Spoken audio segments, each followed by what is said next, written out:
Welcome to this webinar. This forms part of a series of webinars being conducted with input and collaboration between the Association of Project Management, the People Interest Group and the Enabling Change Interest Group and the Change Management Institute. This is the second session of a three-part series looking at communication, both within projects and change. One of the most fundamental components of change delivery is communication, whether that's the communication between project teams, the project sponsors, or the impact users. How effective we as practitioners can have lasting impacts. In this session, we'll review how an awareness of your change delivery environment might impact and influence your selection of communication channels and their ultimate effectiveness.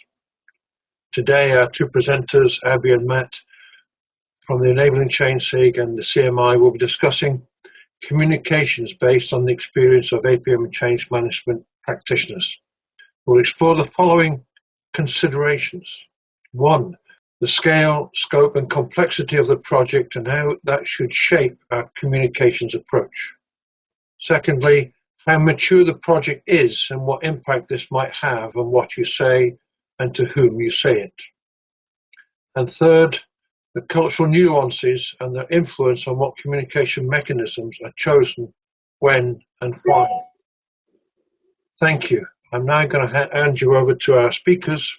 Yeah, the People SIG has a vision of inspired and inspiring project managers. We have 3 primary focus groups. We're just forming a 4th one now.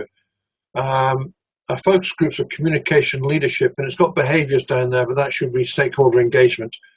And the other one we're looking at is all about diversity. We're starting a new focus group on diversity, on that, looking at how we can ensure that projects have a diverse nature in them, both in the way of leadership and in the way of how we communicate with each other in a diverse manner. We're not stuck to the old and tried, well, we've always done it this way, let's not change, which is very good on this.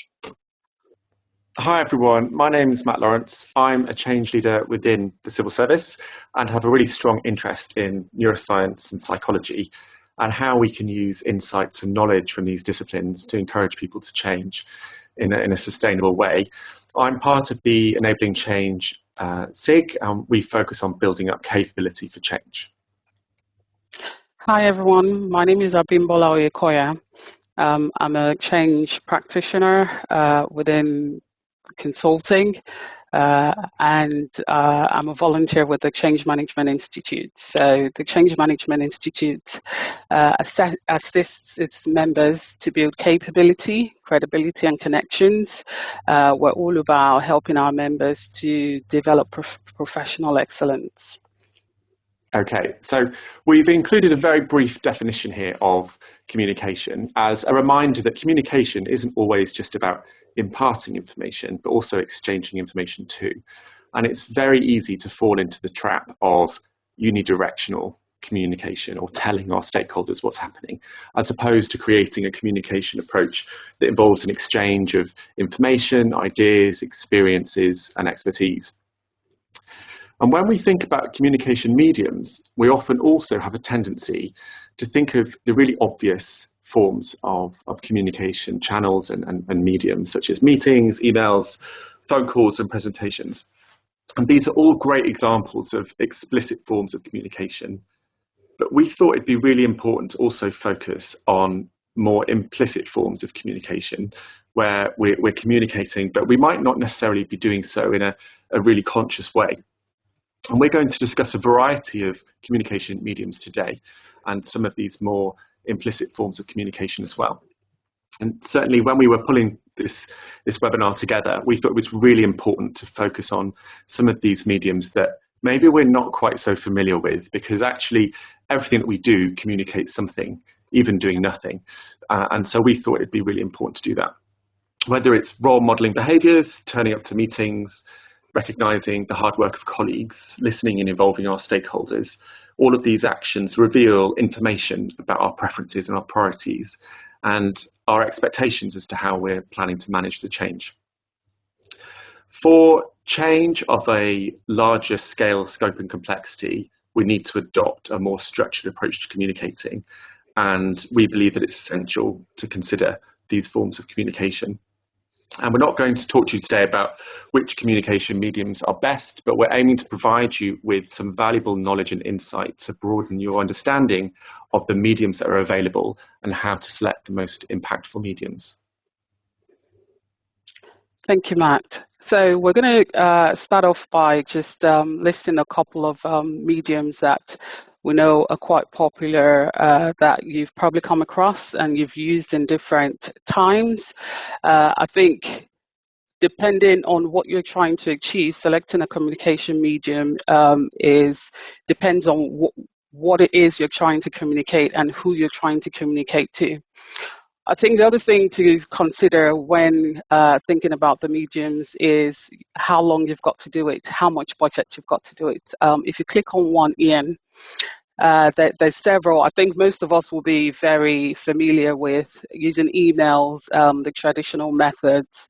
If you click one again, and we've just listed a couple of training sessions, company events, audio communications.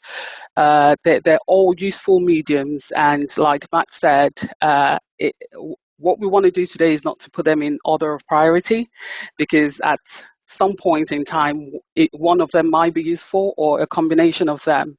So we've listed this out here as a starter for 10 in terms of, okay, when you're thinking about communications, what are those mediums that you start to think about initially?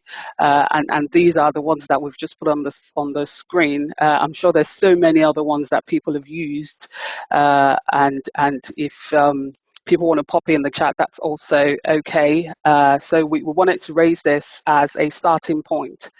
As Matt said, communication goes beyond the methods or the mediums that we use.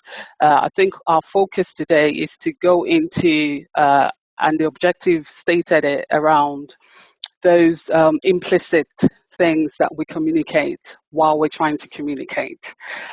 So I found that in using some of this, I think one of the mediums that I use the most is emails. I think that's like the quickest thing to do is, depending on who you're talking to, if you're talking to someone you want to pass the message across, the first thing is probably an email, especially in this hybrid world.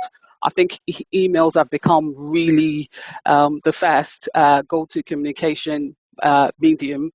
But if we then start to think about, okay, beyond the general communication, going into, okay, what information am I trying to pass across to an audience? Then you start to move from, is that the best way to communicate? What other ways can I make this communication land? So on this slide, we're saying the key thing to think about is whatever medium that I'm going towards, is it suitable for what I'm trying to say to my audience? So what do I want to say? Who am I saying it to and why? And then based off of that, it's thinking about what is the most appropriate way to get that message across. I'll pass back to you, Matt, to then start to talk about what we put in the communications we send.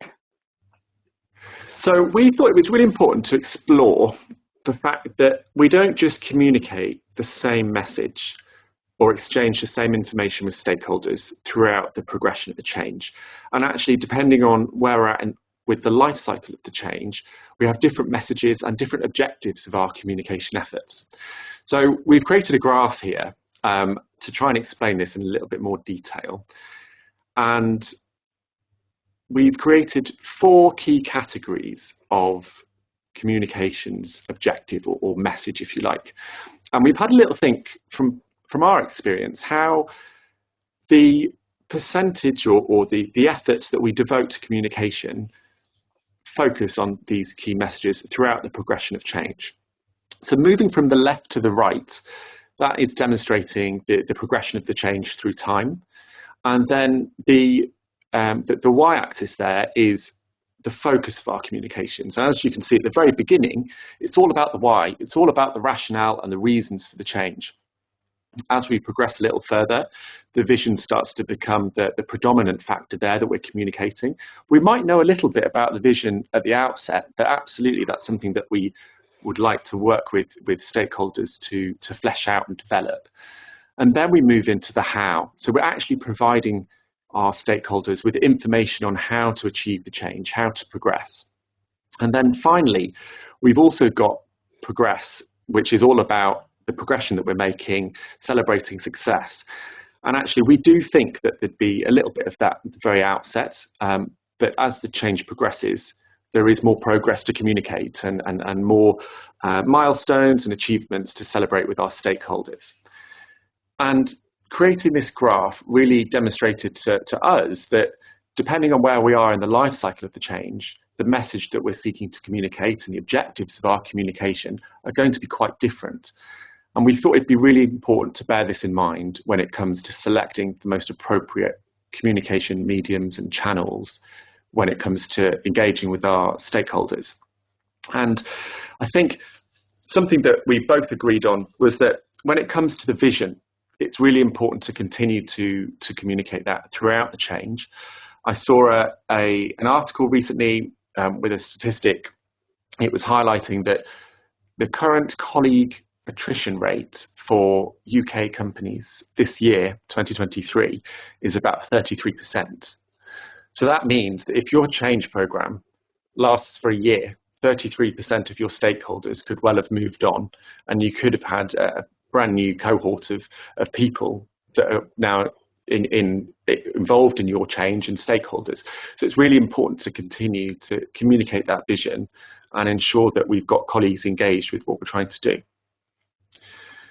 So this really was all about, this slide's about showing how the messages that we're trying to communicate when it comes to change evolve and develop over time, and that we need to take that into account when it comes to selecting the most appropriate communication mediums.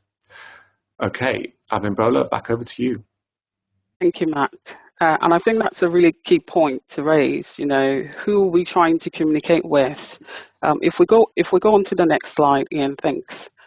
So the next slide, the next point we wanted to talk about is around effective communication. So just picking up from what Matt has talked about, it's about knowing who you want to communicate with, you know, so who's your audience.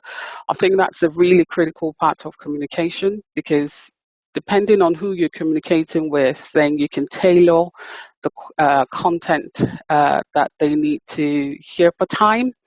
I think one of the big challenges I've faced just growing through my profession is knowing what to say per time to who. You know, that's quite an important thing to kind of think through. So for me, I think there's a lot of planning that goes into communication. It's not a checklist of, oh, we've set this to everyone, so everyone should be fine. It's understanding what do different people need to know per time. And Matt was talking about, you know, communicating across the why, the vision, how we're going to deliver something, and the progress. So for example, if I was communicating with my project team, I know that they want to know what's the project plan, you know, how are we going to deliver the project. If I'm communicating to people that will be impacted by the change, they're not so interested in how we're delivering the project. They want to know why they should be interested. They want to know why they need to change. They want to understand what the vision is. They want to understand what's in it for them, you know. And if you're talking to the sponsors of the program, they want to know, okay, how feasible is this? What's the timeline around when we can get this done? How are people feeling about this? So we wanted to talk a little bit about effective communication, because that goes from just passing or telling an information to ensuring that that information is received in the way that you intended it to be received. You know, it's about exchanging ideas and thoughts and opinions, and depending on who that stakeholder is or who the audience is, the principles on this page are things that you should be considering. So how do you make the communication clear enough for the person to understand what you're trying to say to them? How do you ensure that the medium that you're choosing is clear enough? So I've come across different stakeholders that have several different preferences. So I've come across some stakeholders that would like you to write everything out in text because that's how they interact best with information. And some other groups of stakeholders prefer visual diagrams to help them understand what is it they are trying to say. So the less words you use, the better it is for them. So it's understanding, okay, so who am I talking to? What is their preference? How can I make this communication hit home with them? So understanding who you're communicating with. In terms of looking at the scale of projects, another thing to consider is I think there's a general thought that having conversations and face-to-face or one-to-one conversations are the most effective ways. But if you think about a project that's probably got about 2,000 stakeholders, you probably don't have enough time in a day to talk to each person and to explain things to them directly. So thinking about, okay, the size of my project and how I can group stakeholders in a way that the communication that needs to be sent to them is targeted towards what they need is essential. I think the other thing I wanted to pull out from this slide is around two-way communication. So regardless of the medium that you pick, I think it's very important to make sure that whoever you're sending or trying to communicate with has a way to reach back to you. So whether it's through a feedback form, whether it's through just making the reply or how they can reach back to you to feedback whatever it is that they're feeling from the communication they get, making that clear enough in the communication. So that's one of the things that I try to ensure in the way that I practice communicating with different groups, is that people know exactly how they can come back if they need to come back to you on the information that they've received. I think the other key thing is also that you don't just stick with one type of medium.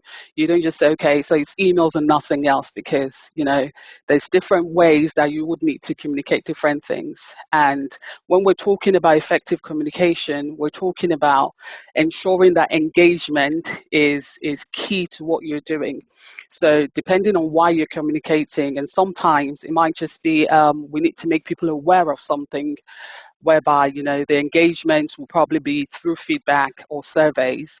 But if you're in a forum, you're going to have direct. You want to ensure that the people in that room can engage with what you're saying or what you want them to contribute to the work that you're doing. So engagement is quite key.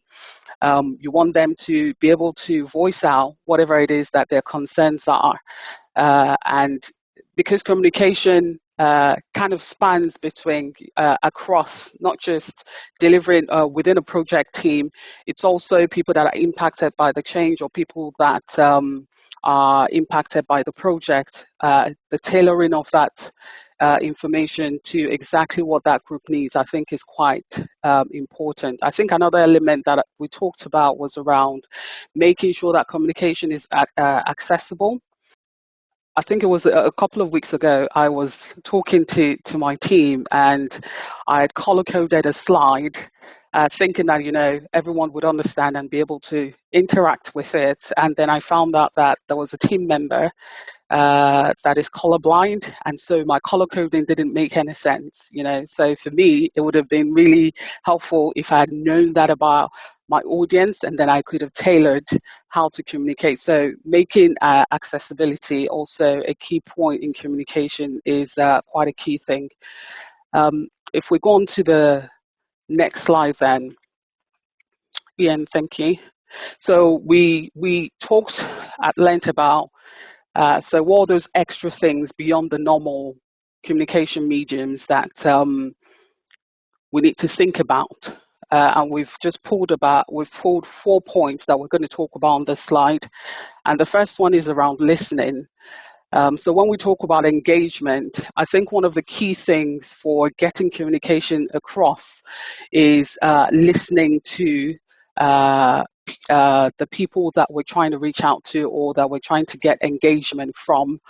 I think that listening or not listening passes a message across to whoever we're trying to communicate with, and that could either help what we're trying to do or deter from it.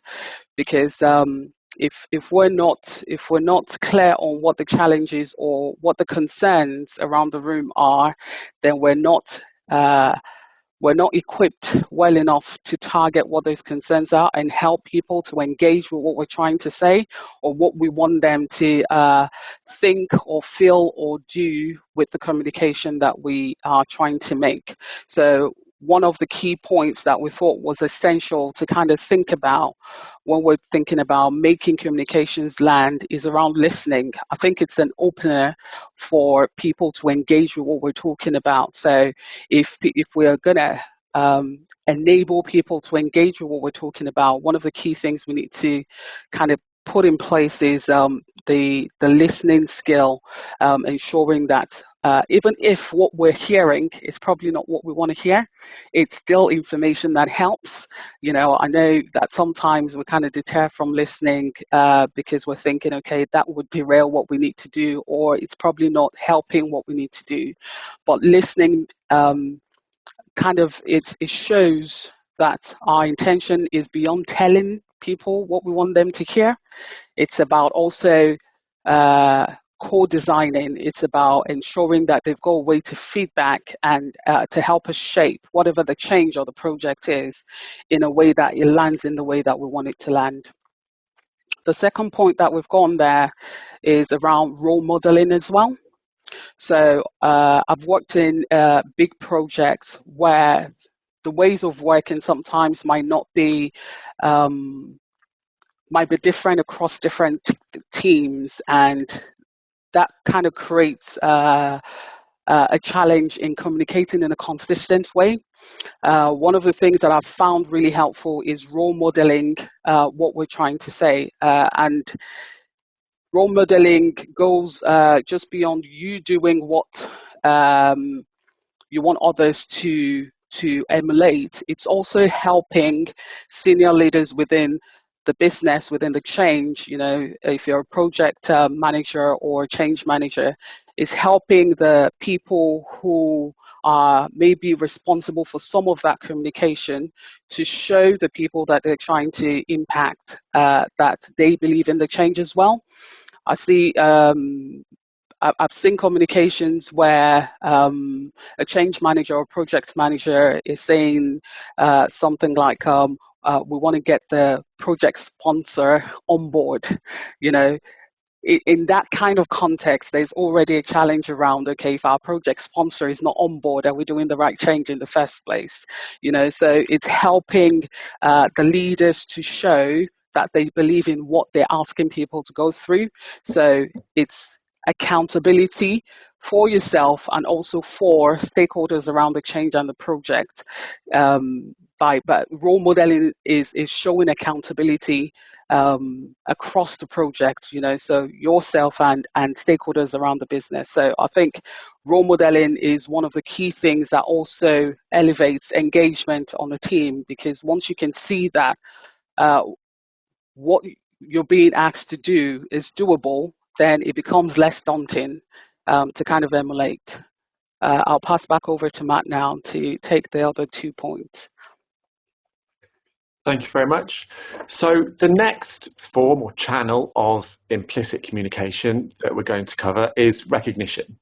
And recognition is a really practical way to encourage and motivate people to change by reinforcing desired behaviours. And recognising and rewarding communicates that we value the hard work that people are putting in, their expertise, their dedication.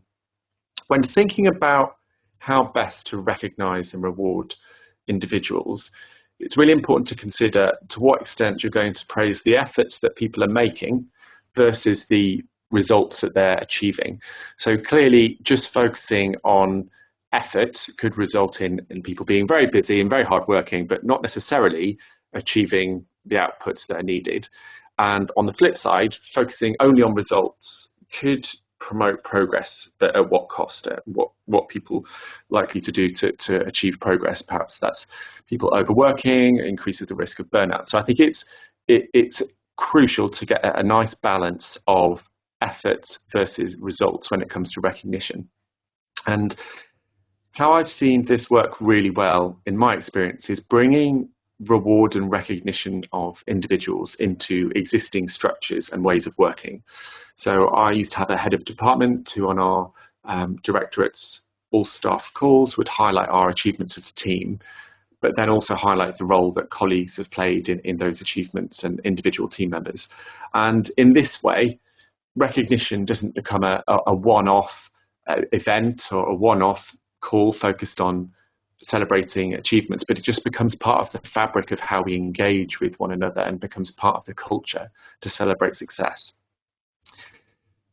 Now, we all know that change can be very challenging, and sometimes there are difficult periods, slow periods, where it might appear there isn't much to recognise, but I've got a tactical tip that you might find helpful.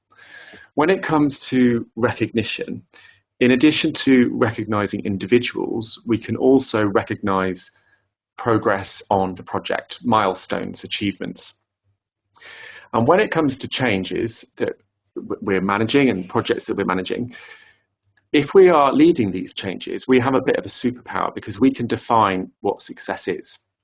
So if progress is slow and success is seemingly elusive, you can generate milestones, landmarks, or gateways to convey a sense of achievement. So this is known as the fresh start effect. And the fresh start effect is effectively the psychological effect of separating different temporal time frames or different time boxes of work. So on the early days in January, most people make a big effort to go to the gym and to start eating healthier. And that's because in our minds, we've started a new year, we've started a new time frame. And in that time frame, we have a fresh start because psychologically, we decouple all of the things we've done in the previous year from the new year. And that can often provide people with a great sense of stimulation and motivation and can often be quite reinvigorating and inject energy into the change. So if you're finding that a change that you're working on is quite slow or there isn't much progress, you can always decide that you're now going to move into a phase 2 or you're going to move into the second part of your tranche. And you can, to some extent and within limits, fabricate progress. So clearly there are some downsides to this. You can't do it too often, otherwise it's going to cause confusion. But within reason, there is scope for being able to redefine what success is and to communicate that to colleagues and stakeholders. And I've certainly seen that happen more than once, and it's worked every time in terms of generating a sense of motivation and achievement. And recognition can also be done on many different communication mediums, which is an advantage as well. Finally, we're going to talk about collaboration. So I like to think of organisational change as a group of people changing in a coordinated way. And to do this, and especially for large scale and complex change, we need effective collaboration with others in order to reach our goals. An openness to collaborating with your stakeholders will communicate that you value their expertise and knowledge and recognise the importance of their involvement when it comes to making the change a success. So fostering collaborative interactions is going to be crucial to ensuring that people are brought on board, and it will reveal where your preferences lie, where your priorities lie, and you will effectively reveal your approach to managing the change by the extent to which you're fostering collaboration. A great way of encouraging collaboration is to ask people what they think and asking for people's feedback and advice on the change. I've seen senior leadership walk-ins or surgeries work very well, and maybe even if only 5 or 6 people turn up to a senior leadership walk-in, the fact that you can communicate out to the entire stakeholder population that you're doing the surgeries and walk-ins demonstrates a collaborative approach and an openness to listening to colleagues' ideas. Often when it comes to change, the deliverables and outputs are not always set in stone. So it can be really valuable to scope out those key parts of the change or work packages and products that you can actually change and influence, and invite colleagues to provide their thoughts, views and opinions on how to do that successfully. When it comes to delegating and collaborating through offering work or tasks to others within the team, or potentially your change champions or change agents, it's really important to make sure that you're providing meaningful tasks.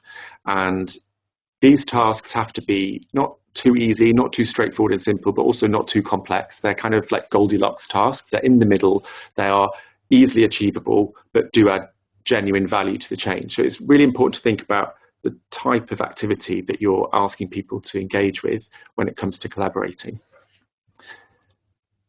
One of the ways in which I've seen collaboration work really well is in the communication of a vision. And how this worked in this organization was that a vision was communicated, and each different business unit area was given the task of interpreting and translating that vision into something meaningful for their team and their department. So this wasn't simply communicating, this is the vision of the future, but it was actually asking people to translate that and to make it into something meaningful for them and their teams. And that did 2 really important things. Firstly, it started to get people thinking about what the change was going to involve for them, and started to get them to prepare and start thinking about what they could do, how they could leverage the change and how it could be a positive influence. But it also allowed the project team to receive really valuable feedback about some of the risks to the change, because as part of these vision workshops and these nested visions, all of the potential risks and challenges were communicated back up to the project team. So it provided a really rich picture of the likely impacts that the change would have on the organisation. So it's important to make sure that we've got effective routes and channels to collaborate with colleagues, and that can be done through a variety of different communication mediums. So I was saying, just to reiterate what we've talked about in the previous slides, and to bring the presentation to a close so we can go into the Q&A. Communications is a lot more than the mediums that we choose. It's the intention behind what we're trying to get to. And I put a couple of questions on here to kind of guide.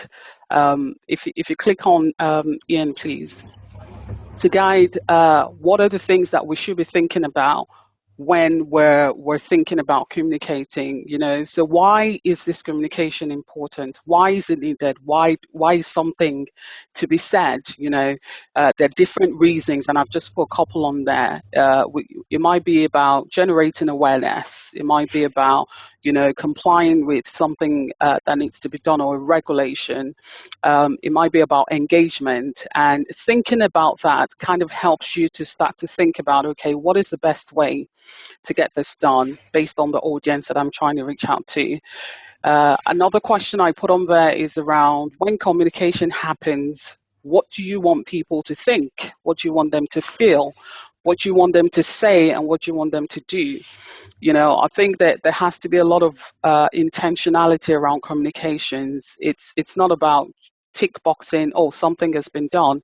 It's about thinking about the person that is being communicated with. What is it that you're trying to pass across? What is it that you want to get from the person to then help the change or the project progress? And the last point I put on there is, okay, so how do I know that this communication has landed? How do I know that the information that needs to be passed across, or the conversation that needs to be had, or the feedback that we need to help us shape a piece of work has been gotten? So it's then linking in. So if you do the pre-planning ahead, you can think about, so what is that information I should be looking out for as I communicate, and how can I evidence that this was what we set out to do.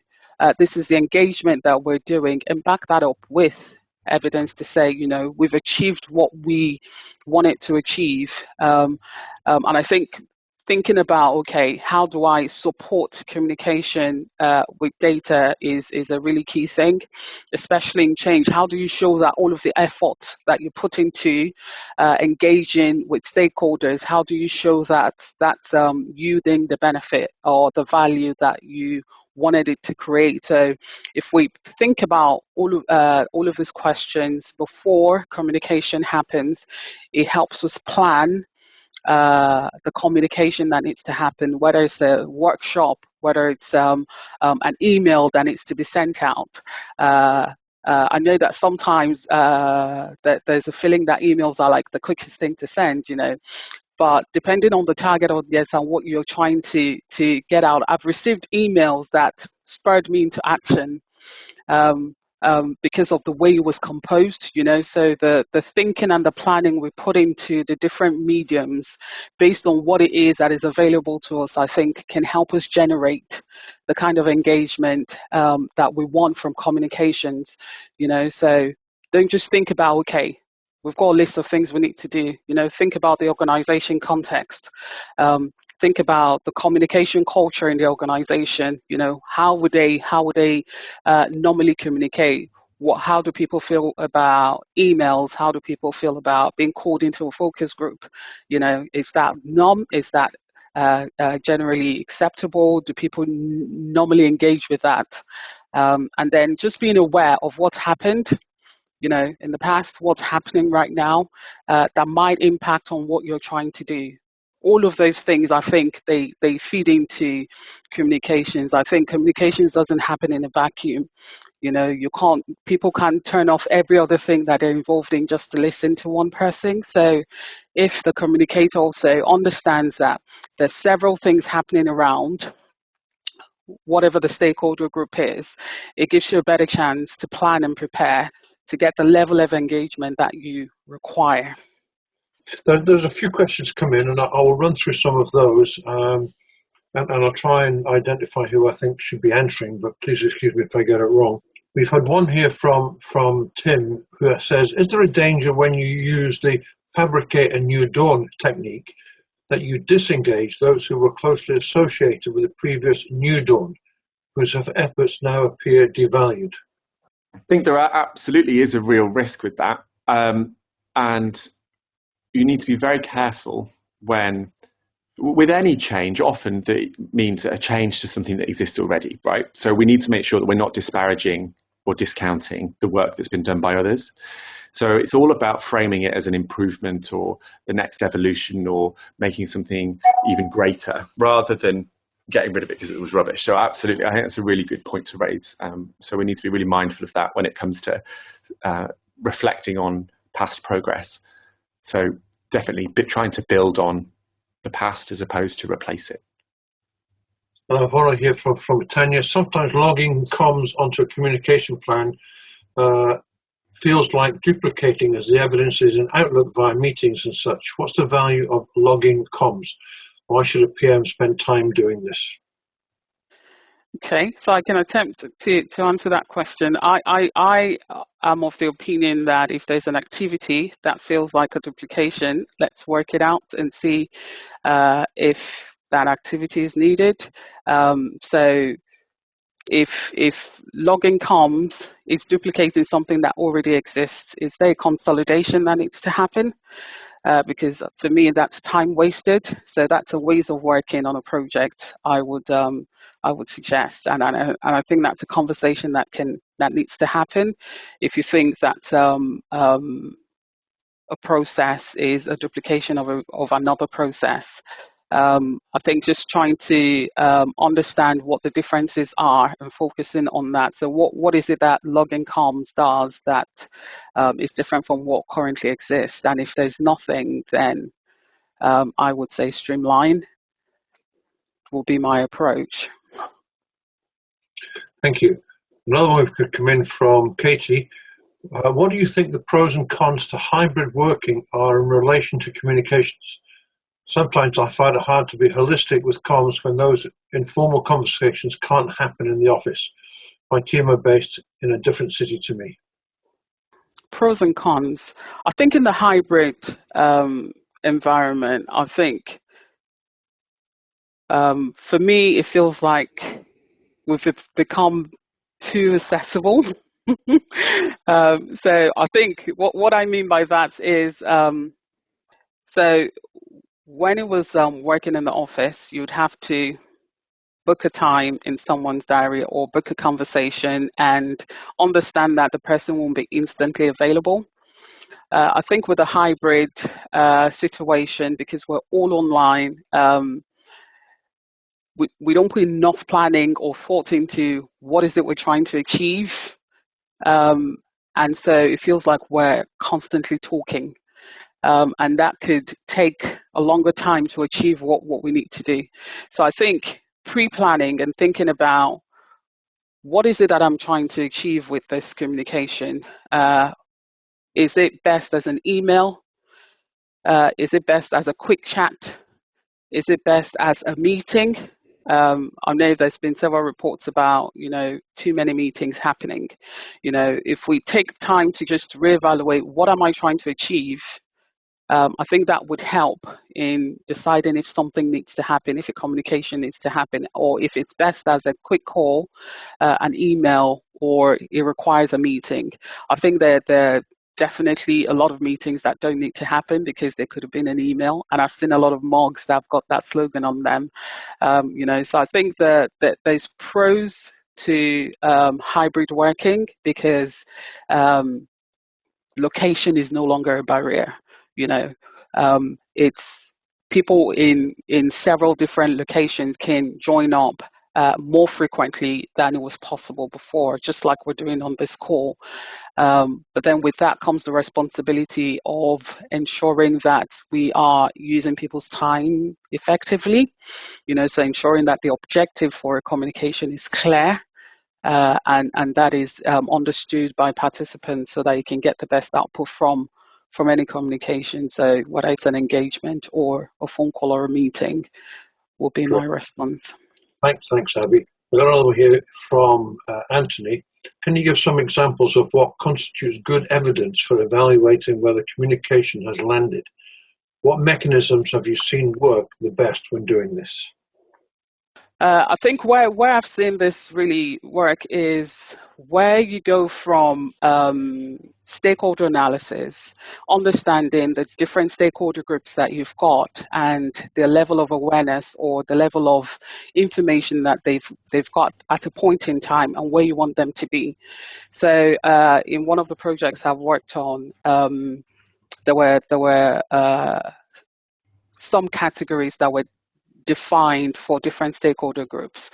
So one was unaware, so they don't know what the project is doing. One is the advocates of the project, so that's like the far right. They understand what the project is doing and they're helping to champion that. So developing matrix along those lines will be understanding who's in a group that we want to shift to another group.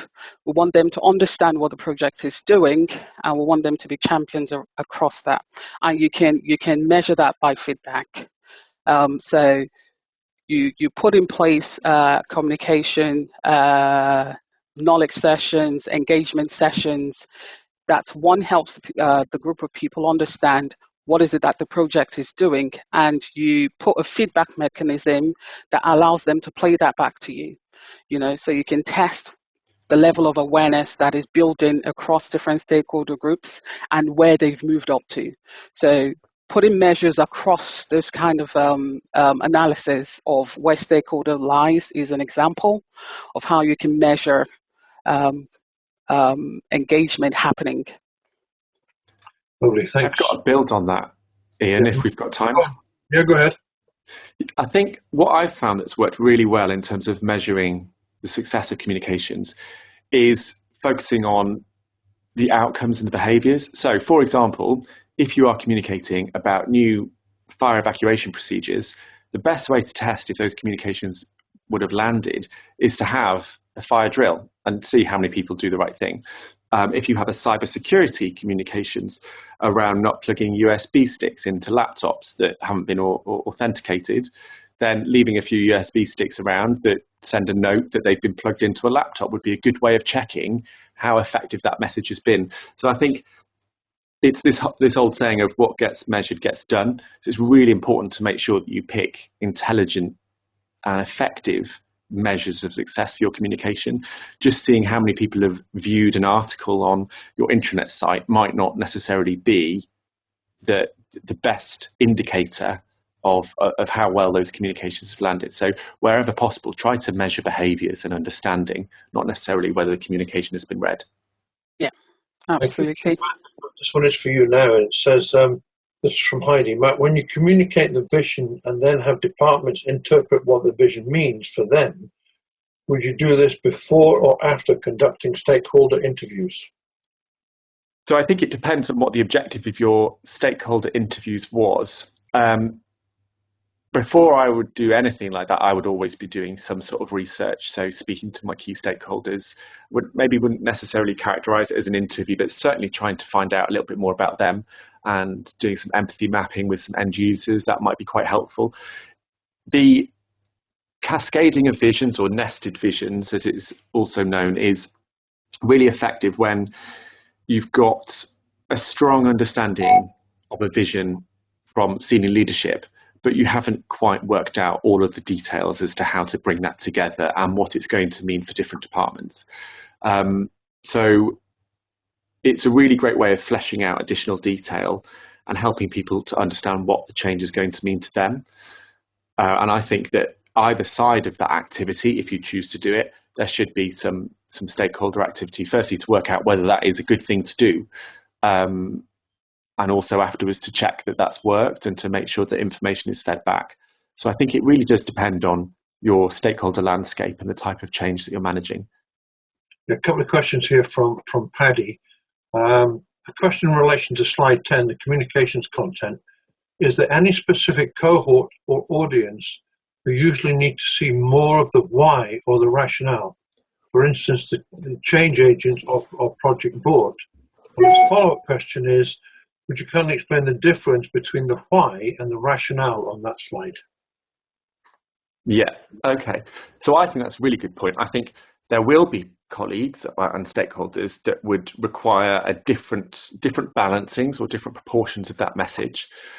And I think that's definitely something worth exploring. That's not something that we looked at, but I think that's a really good point. If I remember correctly, on my slide, I had 4 categories. I had the why, the vision, the how, and the progress.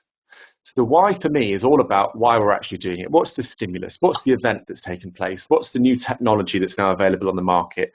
What's the latest view of our competitive landscape that's encouraging or maybe in some cases forcing us to change? So why now? The vision is all about what we're aiming to achieve. And I think very often we might know why we need to change.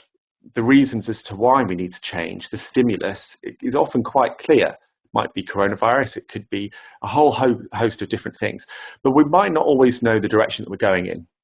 We might have a high level vision, but we might not know what that means for all areas of the organisation. It's often only through engaging with our colleagues across organisations, but also undertaking market research, speaking to different stakeholders with a kind of with skin in the game, that we work out what is possible and actually the direction that we want to head in, which is more about the vision. So that's the aligned understanding of what we want things to look and feel like after the change has been completed. So yeah, thanks, Matt. Yeah, I think there's a difference there. Here's a multi-choice question for you. Now, we don't often get multi-choice questions on here, but here's a multi-choice question for you.